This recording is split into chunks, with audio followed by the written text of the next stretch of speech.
Hi, in this video I'm going to show how to use the SAC agent Soft-Actor-Critic to keep a ball center in a plate that is balanced by a robotic arm. Let's do the example. This example, the environment is modeled in Simulink, which is very convenient, and the dynamics of the robot is modeled using Simscape multi-body. So let's take a quick look at it.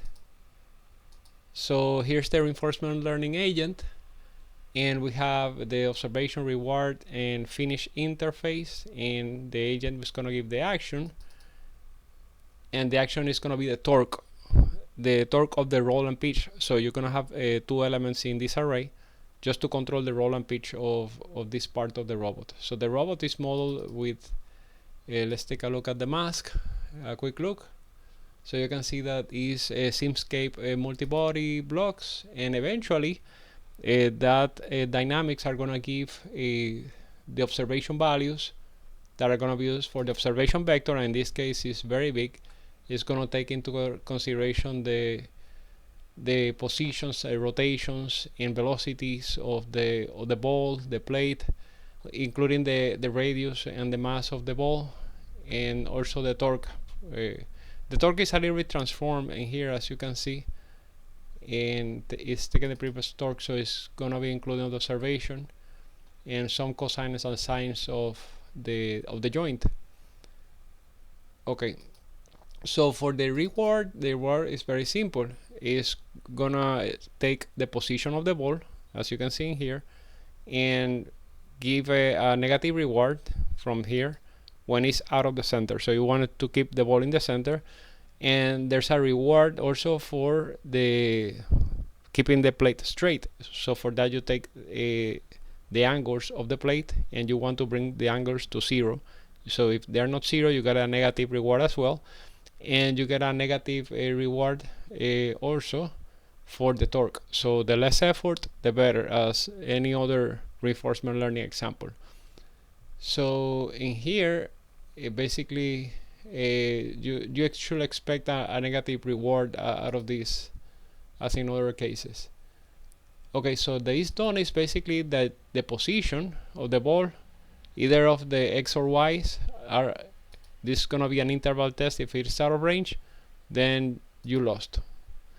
Okay, so pretty simple example. So now let's keep on going. If we have to create the SAC agent, which is gonna go here, that's why it is red. So let's go and create it. So this is a, but first we have to create the environment. So for the environment, as mentioned before, you have two elements for the action, because the torque is for the roll and pitch, and a bunch of observations, 22, which makes it a little bit expensive to train in this case. Okay, so both of them are going to be continuous, and the torque, as you can see here, the action info is going to have a limit between -1 and 1. So that is going to be used in the SAC agent. You're going to see later why. So for the environment, we have to specify the observation and action interface as any other environment, and also provide the block, the path to the block where the path to the block where the block is in the model. That's the reinforcement learning agent block, and with the block path, the model name, and the observation and action info, we create the environment, and we have to provide a reset function. First, before proceeding, maybe you notice that when I open the model, some parameters were in red because, for example, this requires an initial torque, things like this. So all of this is defined in this function for the example. This is part of the example folder, and it has the mass, the radius of the ball, the initial conditions for all the dynamic system, which is quite a little bit complex, relatively complex in this case. So let's just run this, and after that we have all the parameters. And now if we hit Ctrl D, it's going to be white, and it's still red because we haven't created the reinforcement learning agent. But all of this, we have all the parameters. So that file to create the parameters is basically the same as, almost the same as what we have in the reset function, with some randomization, of course, for some position of the ball, like the position of the ball. So that reset function is gonna go into the environment here as a lambda function, and we specify the sample time to be 0.01 and final time to be 10, so we have about 1000 iterations per episode. And now we're gonna create the agent. And for the agent, first let's make sure that the randomization is deterministic, repeatable. And before creating the agent, let's keep some background of the SAC agent. Let's go to the documentation page. So the SAC agent is a Soft-Actor-Critic that operates on continuous observation and action space. And similar to TD3, it's going to have multiple critics. And they are so the K here determines how many critics you have, and each of the critics is going to have the corresponding target. And as in the TD3, you can have different architectures for each of these critics, and they should have different initial conditions, as we're going to see later. So for the actor is gonna be probabilistic. Let's first take a look at how the SAC agent maps to other agents. It's an off policy like the TD3, and the deep policy gradient is an off policy, has actor a critic as the name suggests, operates on contiguous, and the function that is used to create the critic is gonna be the same. It's gonna be a Q-value function. So it's the same as TD3, same function, a Q-value function. That's a regular function. But for the actor, it is using a contiguous Gaussian actor, which is not deterministic like the DDPG is stochastic. Okay, and that actor, as the name suggests, is using a Gaussian distribution. So unlike other agents in which the actor outputs the action, in this one we're gonna output a mean and standard deviation from the neural network, and then the actor object, the contiguous Gaussian actor, is gonna do additional work to select randomly an action from this probability distribution determined by the mean and standard deviation, and then apply a tan H. So you don't have to put that tan H into the network. It's going to be done by the actor. And then it's going to scale it down using the actor information. Remember that you set the limits to between -1 and 1 for the torque. It's going to scale it so that the output of the action is going to be like that. Okay, so for the training, it's going to be similar to the other agents that we have seen so far. We have the critic that is going to be trained with the minimizing the difference between the predicted long-term reward and the actual long-term reward. Well, the actual long-term reward is the Y and is calculated using the accumulated reward of the episode, and also the predicted reward by the target. And this target does not update it as frequently as the regular Q, like in other agents that we have seen. And unlike other agents that use the policy to calculate the action in here, the action is determined from the data, apparently. And then you have also the decay of the reward, to decay the reward as time goes by, this configuration parameter. And I think in this example it uses 0.99. If you use 1 in here, there's no decay. But also one new thing about this agent is that it has this alpha. So this is trained as well, and this is for the entropy, and this uses the policy. So there's an entropy factor, and the purpose of the entropy is to encourage exploration, but not totally randomly encouraging exploration. This entropy is supposed to have a better exploration than regular than maybe other methods.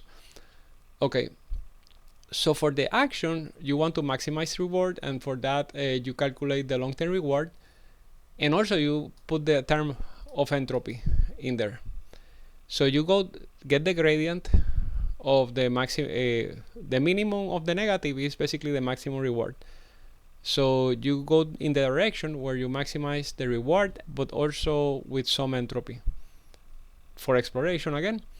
And then you not only train the weights of the policy for that, but also you train it here to approximate to this entropy. You want to, there's another loss in here to update these weights, and the entropy is determined by these entropy weight options in the agent. And again, the updating of the target's frequency is determined by this parameter, and the smoothing factor, the mixture between the target parameters and the regular parameters, are determined by this. And okay, so let's go back to create the SAC agent. So for the critic, you're gonna have as the input the observation and also the action, and the output is the long-term reward. There's nothing special about this. You have some fully connected layers as always, and for the action on a fully connected layer, they have to match in the last layer before the concatenation, which is this one, and then you bring it down to 1 by the fully connected layer. So there's not much special in here. So let's take a look at the network. So you can see in here a couple of fully connected layers of 128. They are concatenated into one dimension, so the size is duplicated and eventually brought down to 1 by the fully connected layer to provide the expected long-term reward. Okay, and now let's create the critic. The critic, no, sorry, we're still in the critic, my bad. Okay, so we're gonna create a couple of networks. So when we initialize in here, we are gonna provide 2 different critics with 2 different initializations, and we provide force in the initialization here, so that the initialization is done separately. Okay, so this is a method in here. You can see you can call it like this. So this is a method of the DL network to initialize the network. So we're gonna get 2 different networks, one for each critic, and then we are gonna use, as the documentation suggests, for the SAC agent, the RLQ value function to create the critics, which require the network, the observation and action objects for the interface, and indicating where is the observation. And it seems to me, yeah, that they should know also where the action is. Probably that should have been specified in here, but it is not. Okay, and so we have the critics, the Q value function. Now let's go to the actor, which is more interesting. So you have the observation as an input, and it's gonna have 2 outputs. So we have fully connected layers as always, reduce the dimensionality, and one branch is gonna output the mean, and the other one the standard deviation. And this one is gonna use a fully connected layer at the end, but the standard deviation is a softmax at the end. Okay, so you have to connect each branch, this in out. The output is gonna be connected to a single input of the mean in here, and this one to a single input of the standard deviation in here. Okay, so it's similar to what we have seen in creating neural networks so far in this reinforcement learning example. So let's take a quick look at the network. So we see the 22 elements of the observation, which is quite a lot, and eventually gets branched in here. This is the place of the branching, which goes to here for the mean, and then the standard deviation is a soft blocks at the end. Okay, now let's create the critic.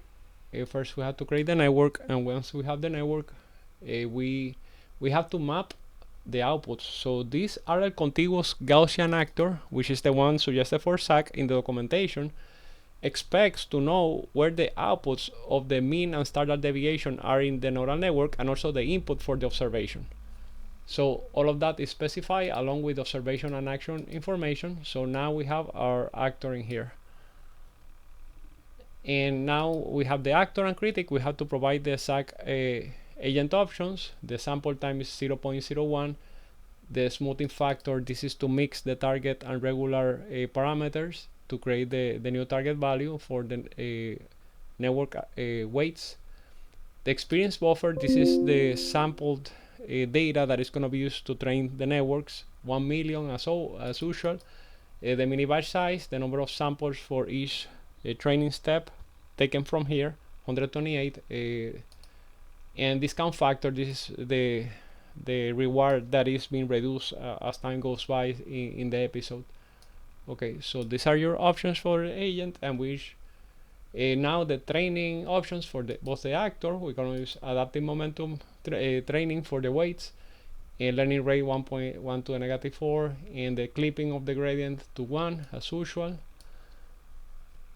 So now with the agent options, with the 2 critics as an array, and the actor, we finally create the SAC agent. And now the SAC agent is gonna be in the base workspace, and you can see it in here, the SAC agent. So when you do Control D on the model, you should not see it red anymore, because this other agent is pointing to it. Okay, it's not red anymore, and you can see here that it's pointing to the agent in the base workspace. Okay, so now let's proceed. These are the training options: 6,000 episodes maximums, a number of steps per episode. The scoring average is gonna stop when you have a reward of 675, and you can use parallel training. I'm not gonna use it. I mean, you lose visualization when you use it. I'm gonna enable visualization. I'm not using parallelization, but anyway, I'm not gonna do that training because it takes a lot of time, but it's quite easy to do it. So in here, the example provides some logging methods to log as you go by. I'm not gonna go into there. So the training is very simple. You pass the agent, the environment, the training options that we just created here, and the logger information to log information as you go by. So you just run this command, and it's gonna pop out this GUI. And as you can see, it's gonna take 10 hours. You have 22 observations in this example. It's quite complicated. So instead of training it, I'm just gonna load the train agent. But before doing that, I'm gonna show how bad the agent looks when it's not trained. Okay, so instead of using the random reset, I'm gonna just use the initial position, this same initial position, no reset function. And simulation options are gonna be this amount of steps, which is gonna be like 1,000 steps, just to confirm. Yeah, 1,000 steps. And I'm gonna enable some parameters for visualization of the sim mechanics. So we have the sim options, and the agent is gonna be we're gonna simulate to get the experiences, and this sim should be a method of the agent. So I'm gonna simulate it. Let's take a look at the model, because we should be getting some displays. And you can see in here the torque. This is the torque, and the input torques for the roll and pitch. And this is basically the position of the ball. And you can see it went out of bounds. It went bad. So let's take a look. These are the experiences, and we have a function from the example to put it into a figure so we can visualize. I'm not gonna go into these particular details, but you can see it when you run that command. Yeah, I'm gonna run it again here. Yeah, just gonna. Yeah, anyway, I mean, I see animated going from here to here, but you can see that it loses the game immediately. It's pretty bad. So now let's load the train agent to see how it looks. And now let's run the simulation again. Let's bring them all. Just hit Control T in the model, and you're gonna see the torque it stays alive for longer time. So you can see now that the ball remains 0. It's trained, so does its job of keeping the ball in the center of the plate. So now let's take a look at that with an animation. Okay, I'm gonna bring the animation up. Okay, I'm gonna bring it again. Okay, I got the bad animation because I didn't run. I hit Control T, but if I get the experiences from this command, uh,